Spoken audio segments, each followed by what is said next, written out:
조합제TV 시청자 여러분 안녕하십니까. 2019년 8월 23일 오후 4시 반입니다. 2주 만에 처음 발표된 한국갤럽의 여론조사, 성인 남녀 1,002명을 상대로 한 조사, 플러스 마이너스 3.1%포인트의 표본 오차를 가지고 있는데요. 중요한 변화가 나타났습니다. 문재인 대통령 잘한다는 2주 전에 비해서 2%포인트 떨어져서 45%고 못한다는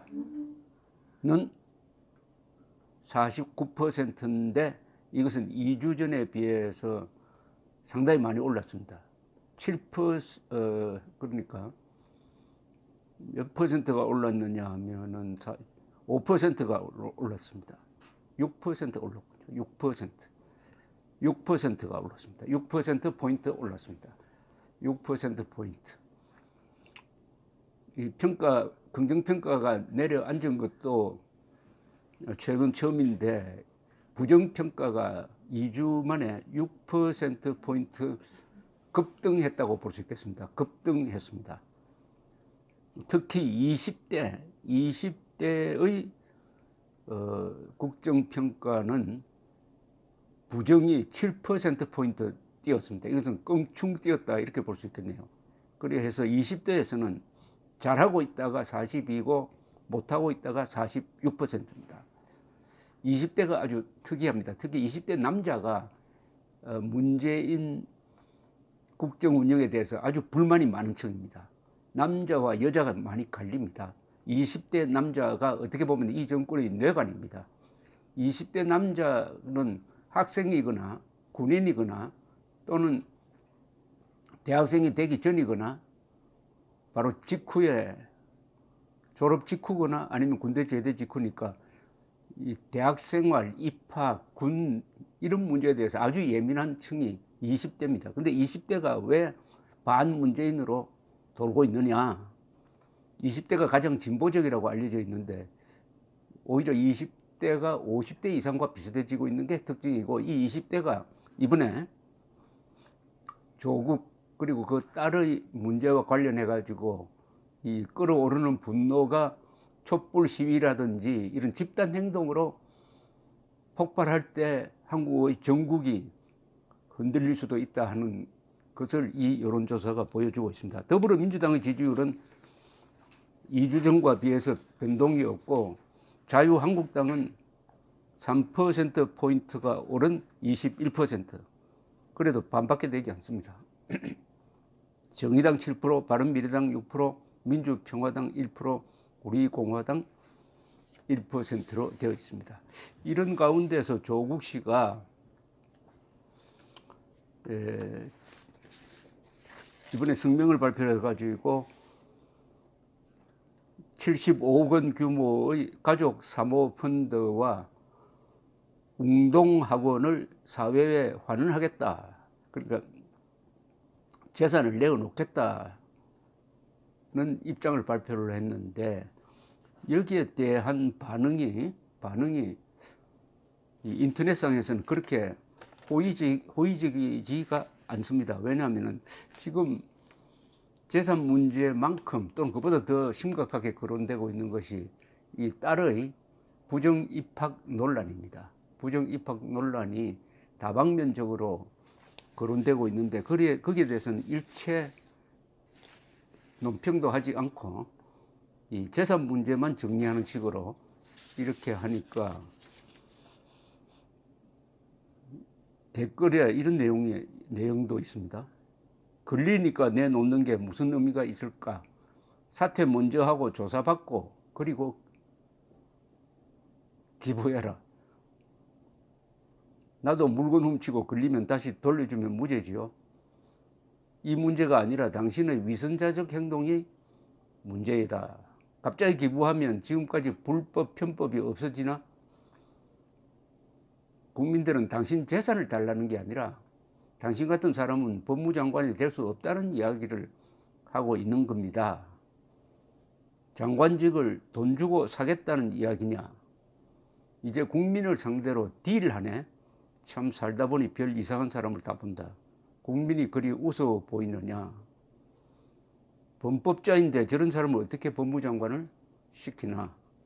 조국 사회에 다 환원하겠다는데 쇼하고 있다. 정치인들 다 기부한다고 해놓고 안 한 거 한두 번인가. 임기 끝나면 입 싹 닫지 않느냐. 이거 먹고 떨어져라. 국민을 거지로 하네.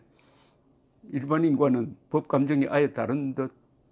특검 안 가냐. 뭐 이렇게 반응이 이렇게 나왔습니다. 별 효과가 없을 것 같아요. 이런 거는.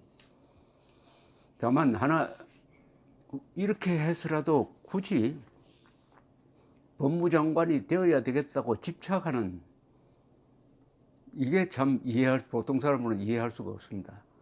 이렇게 당하고도 또 수많은 고소 고발을 지금 당하고 있는데 법무장관이 되면은 그 검찰로 수사를 받아야 되는데 법무장관이 검찰에 불려다니는 이런 상황에서 법무장관직을 수행할 수 있겠느냐. 그렇다면은 왜 깨끗이 사퇴를 하지 않느냐 하는 의문이 자꾸 생깁니다. 시간이 끌수록 이 가족의 문제가 계속 하루가 멀다 하고 나옵니다. 언론이 현미경을 딱 들이대 버리니까 이런 사태가 벌어지고 있습니다. 여기에 대한 답이 이해가 안 되는 게, 조국 씨가 이해가 안 되는 면도 있지만 문재인 대통령의 행동에 이해가 안 되는 점이 있죠. 왜 조국을 포기하지 않느냐. 그럼 조국을 버리기가 싫어가지고 대한민국이라는 조국을 버리는 거 아니냐. 바로 어제 한일군사정보보호협정을 파기하는 걸 보고 그런 반응이 바로 나왔습니다. 바로 나왔어요. 여기 대해서 가장 절묘한 논평을 한 사람은 하태경 이 바른미래당 의원인데 뭐라고 했느냐면, 문조 동맹 지키려고 한미 동맹 깬다. 문재인 조국 동맹을 지키려고 한미 동맹 깬다. 즉 어제 있었던 한일군사정보보호협정 파기는 그것이 반일로 위장하고 반일을 앞에 내세우지만 실질적으로는 반미입니다. 반미. 그러니까 한미일 동맹관계를 깨가지고 대한민국을 중국, 북한, 러시아 쪽에 붙이겠다는 의도를 역력히 드러냈고, 이것은 김정은만 유리하게 하고 국민을 위기에 빠뜨린 것이다. 단순한 자해극을 넘어서 자살골이 되고 있다 하는 여론이 순식간에 형성이 됐습니다. 그러니까 문재인 대통령의 중대한 계산착오가 여기서 나타났습니다. 이렇게 계산을 했겠죠. 이 정보협정을 깨면은 잘했다. 일본에 대해서는 그렇게 대응하는 게 맞다. 넌 반일 여론이 불붙어 가지고 이런 판국에 조국 문제 가지고 우리끼리 싸울 필요가 있겠느냐. 조국 문제 덮어주고 일단 일본과 싸우자. 반일 종족주의, 관제 민족주의 선동을 하려고 했는데 잘 불이 붙지 않습니다. 하루 정도 지났는데요. 불이 붙을 것 같지는 않아요. 왜냐? 미국이라는 팩트를 고려하지 않은 것 같아요. 미국을 화나게 만들었습니다. 더구나 협정 파기에 대해서 미국에 양해를 구했더니 미국도 이해를 했는데 거짓말로 밝혀졌습니다. 미국이 이해하기는커녕 폼페오 국무장관이 아주 직설적으로, 그리고 국방부도 아주 직설적으로 문재인 대통령을 비판하고 있습니다. 오히려 미일 동맹만 강화시켜 놓았습니다. 일본과 미국 다 한국이 없어도 우리끼리 더 강화를 해가지고 대처하겠다는 뉘앙스의 이야기를 하고 있습니다. 이게 문재인 대통령이 바랐던 것이라면은 바랐을 가능성이 있습니다. 그렇게 해가지고 오히려 미국이 문재인 정권의 얄미운 행동에 질려가지고 먼저 한미동맹 폐기, 주한미군 철수하자고 나오도록 그렇게 의도를 하고 있는 면도 있을 겁니다. 다만 그랬을 경우에 국내에서 반발이 생겨가지고 국내에서 정치적으로 몰락할 가능성 또한 있습니다. 아주 위험한 줄타기를 하고 있습니다. 한국 사람들이 반일까지는 가는데 반미로 가지는 않을 거라고 저는 생각을 합니다. 반미.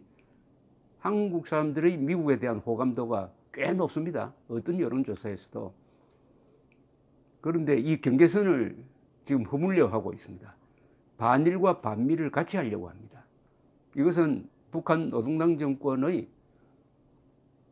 대한민국 먹어치우는 공산화 전략에 문재인 정권이 정확하게 호응하고 있는 겁니다. 그 북한의 공산화 전략의 2대 축은 한일 관계를 파탄내면은 한미 관계도 어긋나게 되어 있다. 가장 약한 고리인 한일 관계를 반일 종족주의를 가지고 파탄내겠다. 여기에 문재인 정권이 앞장서고 있습니다. 그러니까 한일 관계, 한미 관계만 없어지면은 대한민국은 갓을 쓴 노인에 비유했을 때 갓을 묶고 있는 두 개의 줄이 다 날아간다. 없어진다. 줄이 날아가면 바람이 휙 불었을 때 갓이 날아간다. 한일 우호 관계와 한미 동맹이 해체된 더구나 핵무기도 없는 한국, 더구나 한국 안에 문재인 세력과 같은 세력, 반대한민국 세력이 강하게 있으니까 북한의 핵과 남한에 있는 종북 세력, 반대한민국 세력과 연계하면은 전쟁하지 않고도 대한민국을 먹어치우든지 아니면은 러시아 옆에 있는 핀란드처럼 아주 인질처럼 부려먹고 빨아먹을 수 있다. 여기에 문재인 대통령이 적극적으로 호응하고 있다는 게 이번에 확인이 되었습니다. 그러니까 문조 동맹 지키려고 한미 동맹 깬다는 이것은 그냥 농담이 아니라 이제 진담이 되었습니다. 문재인 정권의 이 전략은 연가시 전략입니다. 연가시라는 기생충이 있습니다. 이 기생충은 사마귀 같은 숙주 속에 들어가서 살다가 이 새끼를 놓을 때는 사마귀를 물속으로 끌고 가야 합니다. 그런데 사마귀는 원래 물을 싫어해요. 이 뱃속에서 사마귀를 빨아먹고 살던 연가시가 신경전달 물질이라는 것을 쏩니다. 그러면 연가시가 미쳐버려요. 물을 싫어하던 연가시가 물속으로 뛰어듭니다. 뛰어들면 죽어요. 사마귀가 죽는 사이에 뱃속에 있던 연가시가 나와가지고 물속에서 산란을 해가지고 그 뒤에 이게 돌고 돌아가지고 다시 사마귀 몸으로 들어갑니다. 즉 연가시는 숙주인 사마귀를 자살로 몰고 가야 자기가 살고 대대로 생명이 이어지게 되어 있습니다. 문재인 정권도 대한민국을 자살시켜야 됩니다. 대한민국을 뭇에서 물로 뛰어들도록 만들어야 됩니다. 뭇은 한미일 동맹의 해양 문화권이고 물은 러시아, 중국, 북한의 대륙 문화권, 전체주의 문화권이죠. 문화도라는 말도 붙일 필요가 없지만은 그러니까 그쪽으로 붙여놔야 됩니다. 동시에 자유민주주의를 사회주의 독재로 바꿔야 됩니다. 신경전달 물질이 필요한데 이때는 평화, 민족, 민주 이런 말로 포장이 된 아주 달콤한 약, 그게 신경전달 물질입니다. 여기에 대한민국 국민 다수가 넘어가서 영혼을 빼앗기고 있습니다. 그런데 이번에 조국 사태 때문에 좀 정신을 차리고 있어요. 정신을 차리면 큰일 나죠. 정신을 차리면 문재인 정권이 몰락하게 되어 있습니다. 그러니까 다시 신경전달 물질, 반일이라는 반일 종족주의 신경전달 물질을 또 뿌렸어요. 이것을 맞은 한국인들이 또 반일 노선으로 나갈 것이냐. 이제는 속지 않고 반일을 한다고 해놓고 왜 반미하느냐. 왜 한미동맹 해체하려고 하느냐. 라고 깨어날 것이냐 하는 지금 분기점에 서 있습니다. 분기점에. 제가 예측을 한다면 실패할 겁니다. 문재인 대통령의 이 도박은 타이밍이 맞지 않습니다. 국내적으로도 불리한 상황에 이 승부수를 던졌고 국제적으로도 이미 문재인의 정체가 거짓말쟁이로서 다 확인된 다음에 이런 승부수를 던졌으니까 지금 미국이 화가 났습니다. 미국이 화가 났을 때는 제일 중요한 게 한국이 중국 편에 붙는다는 겁니다. 한국이 중국 편에 붙는다는 것은 이건 도저히 용서할 수 없다. 그러면 한국에 대해서 쓸 수 있는 카드는 많습니다. 당장 쓸 수 있는 게 세컨더리 보이콧이죠. 북한과 불법적으로 거래를 한 한국의 기업과 은행에 대해서 미국 금융과의 일체 거래를 중단시켜 버리면은 당장 인출 사태가 날 것이고 외환 위기 또는 금융 위기 같은 게 생길 가능성도 있습니다. 이런 것까지 고려해 가지고 어제 조국을 구하기 위해서 조국을 구하기 위해서 조국에 불을 지르는 이런 행동을 과연 했느냐, 아니면은 그것까지 생각하지 않고 우선 급한 불을 꺼보자 이런 생각으로 이런 엄청난 일을 벌였는지는 곧 아마 판명이 될 것인데, 저는 문재인 정권의 지적 수준을 아주 불신합니다. 그렇다면은 무능입니다.